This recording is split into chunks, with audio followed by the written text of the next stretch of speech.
Assalamualaikum warahmatullahi wabarakatuh. Nama saya Muhammad Guru.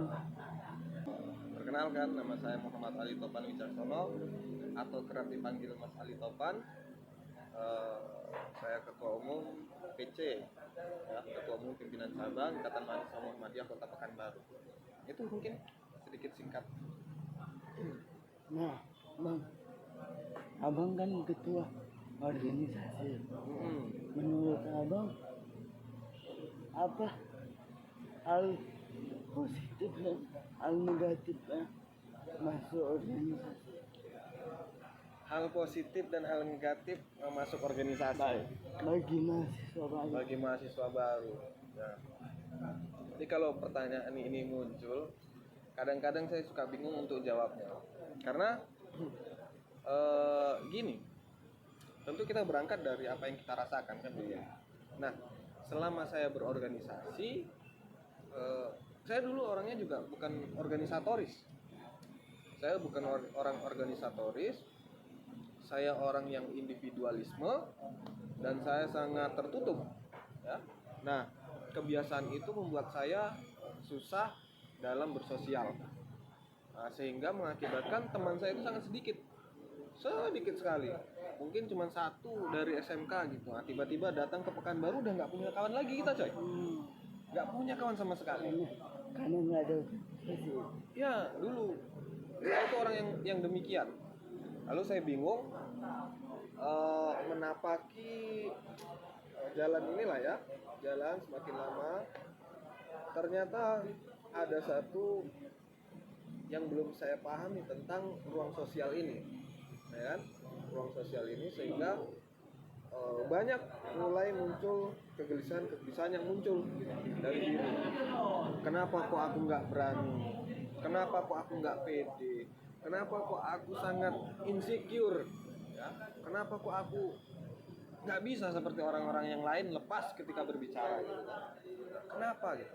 Nah, ternyata itu semua karena apa yang dibangun selama dari SD, SMP, SMA kira-kira, SD, SMP, SMK gitu kira-kira. Sehingga pas kuliah kita melihat dunia, ya contoh gambaran dunia yang sesungguhnya, kita udah bingung, kita udah gugup. Nah, begitulah prosesi kehidupan saya sebelum masuk organisasi. Nah, akhirnya mulai belajar, mulai berteman, mulai bertemu orang, coba-coba bincang, lain dan sebagainya gitulah, ngobrol, basa-basi barangkali kan. Akhirnya dipertemukanlah dengan organisasi yang namanya Ikatan Mahasiswa Muhammadiyah, yang mungkin karena kita juga kuliah di Universitas Muhammadiyah, jadi besar kemungkinan yang bertemu itu adalah Ikatan Mahasiswa Muhammadiyah. Nah, tapi saya sangat beruntung ketika bertemu dengan IMM itu, Ikatan Mahasiswa Muhammadiyah. Karena ada banyak hal yang diajarin oleh IMM, bagaimana mengasah mentalitas diri, menjadi orang yang selalu berbuat kebaikan. Terus bagaimana mengajarkan kreativitas diri untuk selalu diimplementasikan. Jadi ada banyak muatan-muatan yang hadir ketika saya gabung di IMM. Jadi ketika ditanya apa sih plus minusnya gitu, ya bagi saya itu nggak ada plus minusnya. Ya, bagi saya itu ya plus semua, karena itu yang dibutuhkan oleh manusia sebagai makhluk sosial. Gimana sih caranya bersosial dengan baik? Dari mungkin kita hitung misalnya kita ada di tengah, ya bagaimana kita berkomunikasi, ya bersosial dengan yang lebih di bawah, ya di bawah kita, atau berkomunikasi bersosial dengan yang ada di atas kita, ataupun mungkin yang sejajar dengan kita. Nah, itulah yang diajarkan. Sehingga kalau ditanya, ada pertanyaan itu, saya bingung jawabnya. Nah, gitu. Jadi jawabannya itu ya bagi saya nggak ada ruginya bergabung di organisasi, karena pengalaman yang besar, terus ruang yang cukup hebat, yang mungkin di bangku perkuliahan itu ada diajarkan, tapi hanya senggol menyenggol saja, ya, senggol menyenggol. Misal ada jurusan mungkin humas, ya, ada humas di komunikasi, ya, itu kan tentu akan belajar beretorika, bagaimana apa namanya, damai itu jalan tengah. Kan kira-kira begitu, damai itu jalan tengah kalau dari aspek pendidikan humas misalnya. Tapi bagaimana yang mungkin kira-kira ini kayak saya nih, jurusannya teknik informatika, hari-hari belajarnya ngoding, ya, coding semua, macam-macam bahasa pemrograman, C++, Borland, apalagi misalnya Python dan lain sebagainya. Kita nggak diajarin ruang sosialnya, coy. Nggak ada kita dibelajarin ruang sosialnya. Nah, tapi di organisasi ini itu salah satu ruang yang mampu menghimpun seluruh orang. Nah, jadi susah kita kalau menjawab apa ruginya gitu. Ruginya mungkin ketika kita nggak bergabung di organisasi. Kira-kira begitulah, Ido. Tapi bang, kebanyakan orang nggak mau gabung organisasi karena dia nggak di situ tempatnya, karena dia nggak mau buang waktu. Kebanyakan orang berpikir organisasi itu buang waktu, mana mereka? Organisasi itu bukan tempat buang-buang waktu, tapi tempat kita belajar. Tempat kita belajar. SD, SMP, SMA itu kita udah berapa tahun? SD 6 tahun, ditambah 3 tahun, udah berapa lagi? Tambah SMA berapa tahun? Itu proses belajar. Nah, sekolahnya, ya, itu namanya ruangnya. Nah, sama halnya dengan organisasi ini, kita yang menentukan kita mau berapa lama berorganisasi. Karena itu adalah ruang belajar, tempat kita untuk belajar. Nah, apa yang kita butuhkan itu ternyata organisasi itu memberikan semua, bahkan sampai mungkin cara mengatasi problematika itu organisasi ngasih, coy. Coba bayangin kita mungkin sering bertemu dengan orang yang pesimis,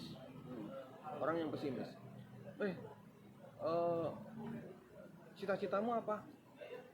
Cita-citaku menjadi astronot barangkali kan. Wah, ngimpi lo katanya, ngimpi lo gitu kan, gitu. Ada orang yang pesimis dan selalu ngomong dia ngimpi lo, kan nggak mungkin. Kamu sekarang kuliah di komunikasi misalnya, kamu kuliah di UMRI misalnya, nggak ada jurusan astronomi gitu. Lah kok mau jadi astronot? Kan nggak mungkin. Nah, itu kan ciri khas orang pesimis. Nah, tapi di organisasi ngajarin kita itu ada banyak hal yang mungkin orang bisa pelajarin lewat organisasi itu. Contoh, kita nggak pernah ketemu dengan misalnya bagaimana mencari sumber ilmu, ya kan? Saya itu dipertemukan dengan organisasi, terus saya lebih giat membaca, ya, membaca dan mencari sumber informasi yang valid itu dengan organisasi. Beda halnya ketika saya bertemu dengan kampus, saya lihat masyarakat kampus ada macam-macam. Ya, hari ini saya bisa golongkan ada mungkin yang biasa saja, luar biasa, atau di atas rata-rata. Nah, kira-kira begitu, itu kira-kira yang saya golongkan, sehingga orang-orang organisatoris itu biasanya karena dia diajarin manajemen waktu, ya, manajemen organisasi, terus manajemen diri, ya saya rasa itu menjawab problem itu gitu. Jadi ketika ada orang misalnya ngomong, ngapain sih gabung organisasi, buang-buang waktu, buang-buang tenaga, buang-buang pikiran. Kalau bagi saya mending buang-buang sekarang daripada kita buang-buang ketika kita bertemu udah dengan dunia nyata. Jadi kampus ini masih dunia maya bagi saya. Karena bayang-bayang besok akan seperti ini, kemungkinan akan terjadi ini, ya, besok harus nyusun skripsi gitu. Kalau nggak lulus skripsi, nggak wisuda. Nah, kira-kira kan begitu kan? Itu kan bayang-bayang. Ketika nggak wisuda, nggak jadi orang gitu. Kan itu. Nah, gambaran orang itu ya orang yang berhasil gitu. Kan orang nyebutnya begitu. Nggak jadi orang. Ya, karena apa? Karena gagal. Tapi kita udah banyak contoh Ya, banyak contoh orang-orang justru yang tanpa background pendidikan yang tinggi, dia berhasil, coy. Dan dia bahkan mempekerjakan orang-orang yang punya pendidikan tinggi. Itu kenapa? Karena ada manajemen organisasi. Cobalah tanya, pasti dia pernah mengikuti pelatihan organisasi. Begitu. berarti tergantung persepsi seorang Ya. dan apa tujuan mereka. Jadi oke deh, apakah organisasi ada maintenance anggotanya atau gimana? Jadi gini, yang pertama itu harus kita luruskan tuh mindset. Tapi yang paling utama kita benarkan itu adalah tujuan. Ingat ya, yang harus kita luruskan itu adalah mindset, ya. Tapi yang paling utama itu adalah tujuan. Kita hidup di dunia ini untuk apa? Kan begitu. Nah, terus tujuan kita setelah kita hidup, kita mau ngapain? Gitu. Kalau kita sendiri kita nggak tahu kenapa dihadirkan di muka bumi, terus kita ngapain di muka bumi, ini akan menjadi abu-abu. Ya, maka itulah yang mungkin abang do ya, Mas itu nyebutnya orang yang biasa-biasa aja. Kenapa disebut dengan orang yang biasa-biasa aja? Ya dia akan ikutin problematika dunia ini. Dunia ini kan sesuai dengan apa yang kita inginkan. Nah ini yang kita sebut dengan rekayasa sosial. Hari ini COVID, semua sibuk maskeran. Itu rekayasa sosial kan? Ya, bagaimana mungkin kalau kita pandang dari berbagai aspek, misalnya contoh aspek ekonomi, wah ini waktunya jualan masker, kan begitu. Itu kan yang disebut dengan rekayasa sosial. Nah, orang-orang yang mungkin punya ekspektasi, punya cara pandang yang lebih, tentu kok kenapa sih harus COVID? Dampaknya sekian. Banyak orang yang misalnya di-COVID-kan ya, hanya untuk kepentingan pribadi. Nah, ini kan rekayasa sosial. Tapi orang-orang yang tidak mengerti itu ya, aduh, udah kacau ini segala macam, dan pada akhirnya apa? Ketika dia sampai kepada fase capeknya, jancuk lah. Kan begitu kan? Muncullah kekesalan itu. Nah, mungkin apa ya, itu perlu saya sampaikan, mungkin tadi ngomong jancuk. Jancuk itu bukan satu kata yang apa ya, kasar, bukan. Nah, jancuk itu ada referensinya, coy. Nah, ada referensinya. Jancuk itu bisa orang satu kata yang bisa mewakili kondisi orang sedang seperti apa. Bisa keakraban, bisa kesal, ya, bisa senang, ya, macam-macam. Tapi kalau referensi jancuk itu berasal dari perperangan yang telah terjadi di negara kita. Jancuk itu ternyata adalah nama alat perang yang dipakai Belanda ketika itu. Ya itu alat perang, tank Tembaja itu, ya kan? Kan kita sering tuh misalnya nyebut Kobilko, ya kan? Itu kan alat berat. Nah, Kobilko itu alat berat. Nah, kurang lebih begitu. Nah, jancuk itu nempel ya di tank punya orang Belanda. Nah, jadi ketika persiapan perang waktu itu, jadi kita yang dengan alat keterbatasan itu kan sembunyi. Jadi melihat ada Tembaja udah datang, mesin-mesin perang itu sudah datang, mau lewat. Jadi karena kita mengintai, apa tandanya? Misalnya nggak mungkin kita, woi pasukan ini segala macam datang ini dengan enggak. Tapi apa? Langsung ngomong, woi jancuk teko. Nah, jancuk datang. Kira-kira begitu. Tapi jancuk itu bukan satu kata yang kasar. Nah, itu yang perlu diluruskan. Nah, saya sering pakai kata itu. Kebanyakan orang salah persepsi. Salah persepsi. Nah, yang terakhir Bang, apa? Coba abang sampaikan ke para penonton yang belum mau masuk organisasi dan dia masih bimbang antara organisasi ini dengan yang lain. Jadi begini, mungkin ya untuk siapapun yang menonton, diskusi singkat saya dengan Muhammad Rido atau kerap dipanggil Ido. Untuk kalian yang mungkin belum menemukan apa tujuan kalian, apa cita-cita kalian, apa mimpi kalian, maka segeralah temukan. Dan ketika kawan-kawan sudah temukan, maka cepat-cepatlah identifikasi apa yang kira-kira akan menjembatani proses tercapainya tujuan tadi, atau proses tercapainya cita-cita tadi dan impian-impian mungkin bisa jarak dekat, jarak menengah, atau jangka panjang. Nah, ini silahkan identifikasi kira-kira kebutuhan dalam mencapai tujuan itu apa saja.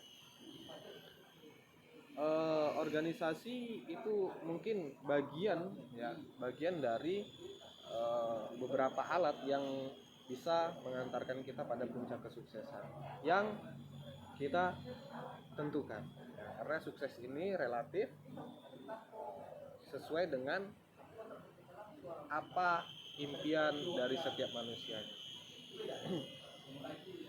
Silahkan cepatlah identifikasi. Yang pertama mungkin saya mau jadi ini, maka saya harus belajar, saya harus punya basic keilmuan. Nah, silahkan tekuni basic keilmuan yang kawan-kawan miliki. Ternyata saya sedang kuliah di luar dengan basic keilmuan saya, maka saya pastikan itu bukan salah, itu sebagai penunjang yang sudah diantarkan oleh Tuhan. Nah, sisanya silahkan cari sendiri, ya. Saya malas, saya kurang literasi, karena literasi ini banyak, ada literasi inklusi, ada literasi, banyak jenisnya literasi, ada literasi digitalisasi mungkin dan lain sebagainya. Nah, silakan organisasi mungkin salah satu bagian yang bisa membangkitkan semangat berliterasi, ya, semangat untuk mencari, semangat untuk belajar, ya. Silahkan temukan macam-macam formula untuk kawan-kawan bisa mencapai tujuan kawan-kawan, sampai kepada impian kawan-kawan, meraih puncak kesuksesan kawan-kawan masing-masing, ya.